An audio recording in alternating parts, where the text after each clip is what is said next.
Hey everyone, it's Suey here.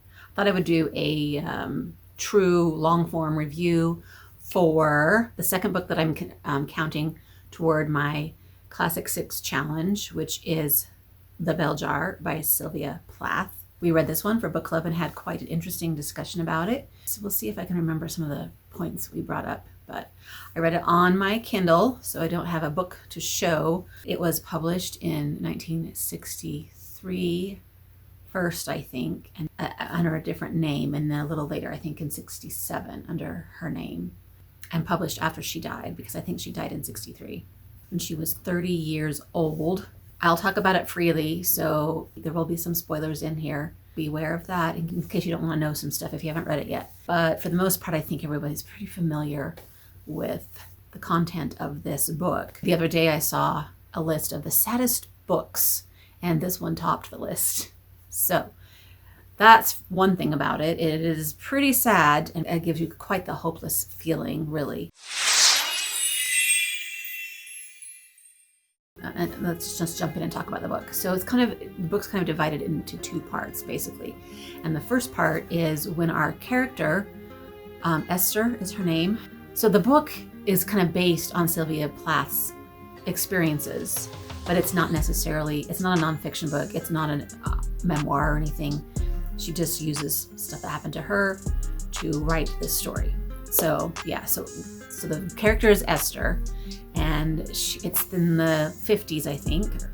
I was thinking it was the 60s the whole time, but I guess it's the 50s. I'm not exactly sure when the story is actually taking place, but it's in New York, and our girl Esther, she's there for like a month with a bunch of other girls, kind of on a internship situation with a ladies magazine. And so she's doing some writing, and she's doing slush pile reading and stuff like that, and just kind of learning the ropes of how a magazine is run. And she's making some friends with some of the other girls, kind of ish. One of the girls is a little what's the word? A little promiscuous, is that the word? Anyway, they end up in some crazy situations with some guys. And as we go along through what's happening in New York, and she's going to some parties and hanging out in some clubs and stuff like that, then we flash back a little bit here and there to like her previous life with her mom, kind of how her boyfriend and her got together, and how he proposed. Did he propose to her? So now I'm actually getting the timelines mixed up. Like, she talks about a skiing trip when she broke her leg. That happened a little bit before she was in New York, I think. And he proposes to her at some point, but now I can't remember if that's happening while she's in New York or happened before. Because he gets sick with tuberculosis, and they send them to like this special hospital, and she goes to visit him there. And anyway, so there's the whole story with her boyfriend, and he seems like a nice dude, but she's annoyed when she finds out that he's cheated on her. And she brings up the whole the whole double standard situation where girls have to stay pure, but guys can mess around. She was really annoyed, as she should be, when she found out that he had been cheating on her, and decided to just drop him, even if he was going to be a doctor, and even if he's this great looking dude, and even if he comes from this great family, and even if she would have been following the prescribed path that most girls did back in the day, if she would have just stuck with him. She did not. She decided to drop him. And I think that might be partly why she sort of lost her way, I guess, because she wasn't following the normal path, and now which path should she take? And the other thing that kind of messed her up is that she had applied to be part of a special class, it was a creative writing class or something like that, at the women's college in Massachusetts, where she came from. So after the month in New York, she was going to go back home, and she was going to go back to college, and she was planning on being part of this class and, going into writing, and she did not get accepted for that class. And so now she was like, I don't want to go back to college. What am I going to do? So she decides to drop out of college. So she goes back home after the month in New York, and this is where the second part kind of happens, is now she's just on this downward spiral, and she goes into this massive depression. She says in the book she can't read, can't sleep, can't eat, can't write. She just can't do anything, and she just kind of lays there all the time, and every day she's like, well, I didn't sleep again, and pretty soon it's been weeks and she says she hasn't slept at all, and her mom doesn't really know what to do with her, and eventually she starts going to somebody recommended a psychologist. Now I can't remember who that was. A psychologist to go to, and this dude was terrible and just blew her off basically and did not help at all.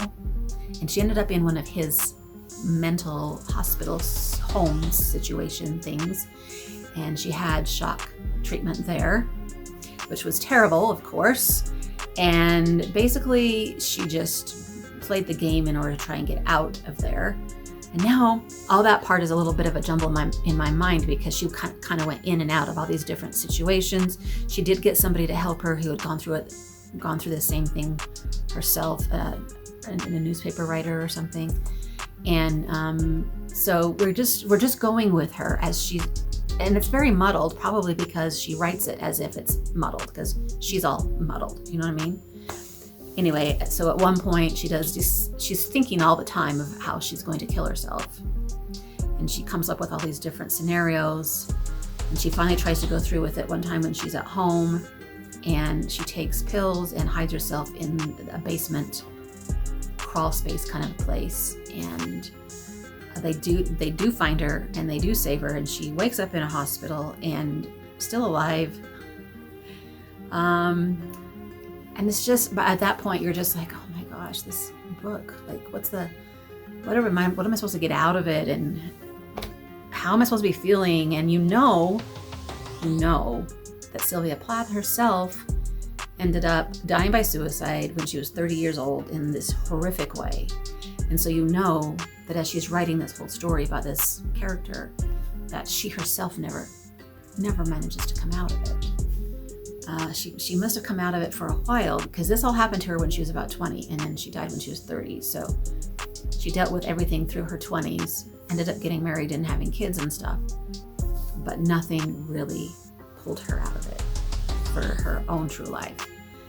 In the book, our girl ends up getting some more shock. She ends up getting a doctor that's a lot more helpful to her. And she ends up having more shock therapy treatments, but these ones go better, I guess. I mean, I don't know if they just used a different method or whatever. And then after a while, she acts like she's kind of doing better, and she starts being able to go out and do things from the hospital. And she gets time to leave, but then she's come back. And our story ends when she's being reviewed whether or not she is able to graduate and be set free, basically. And she walks into the door for the interview, and that's where the book ends. So we don't really know exactly for sure if she leaves and if she's goes about and has a life. Our character anyway, we know what happened with the author, but I guess it kind of leaves you on a little bit of a hopeful note that hopefully our character is going to start her life again and be okay, but who knows.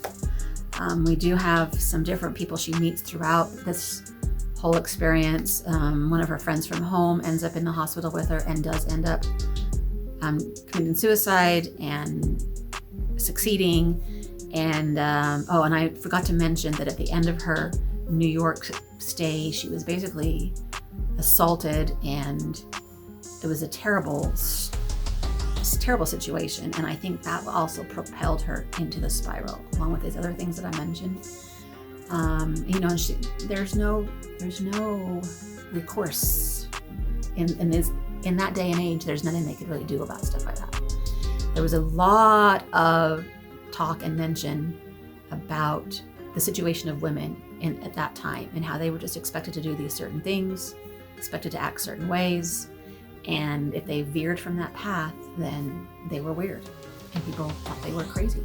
So yeah, I found it very interesting. The writing was beautiful, very poetic. As we know, Sylvia Plath was actually mostly writing poetry. This was her only novel, and so you can get that feel from the writing. Very poetic, beautiful imagery and like metaphors and similes, and really can make you feel how she was feeling. The bell jar itself is the way she described what it's like having depression and having this big glass thing over your head where you can't breathe, but everybody can see you but you can't get out. And so I thought that was a great way to describe what it feels like. And then at the end, when she was feeling a little better, she described it as if the bell jar had been lifted off her head so that she could breathe again, but it was just hovering there over her head, ready to drop any second again, basically. So it's such a sad, sad story, and really depressing, and not one of the best books to read at this time of our world, when I feel like we kind of need less depressing things in our life. But it was great to have finally read it, because I hear so much about it all the time, and it's sort of in the canon of literary things, and referred to a lot. So if that makes sense. Yeah. So it's good to have finally read it and kind of know where all those things are coming from. But I only gave it 3 stars, just mostly because it was hard reading to get through, and not your and that the story itself was okay, but not extremely compelling, I guess. Just the writing was great, but the story itself, I could take or leave it. You know what I mean? I don't know how to articulate my actual reasons for just giving it 3, but mostly it was just okay, and I liked it enough. It was fairly easy to read, but hard to take in. Does that make sense? I couldn't give it 4 or 5 because I didn't love it. Those are my thoughts on that book, and let me know if you have read this book and what you think about it, what you feel like we should be taking away from it, what message Sylvia Plath was trying to get out from this book. And then also, let me know how you're doing on reading classics this year, and like what some of your favorites have been so far. Till next time, happy reading. Bye.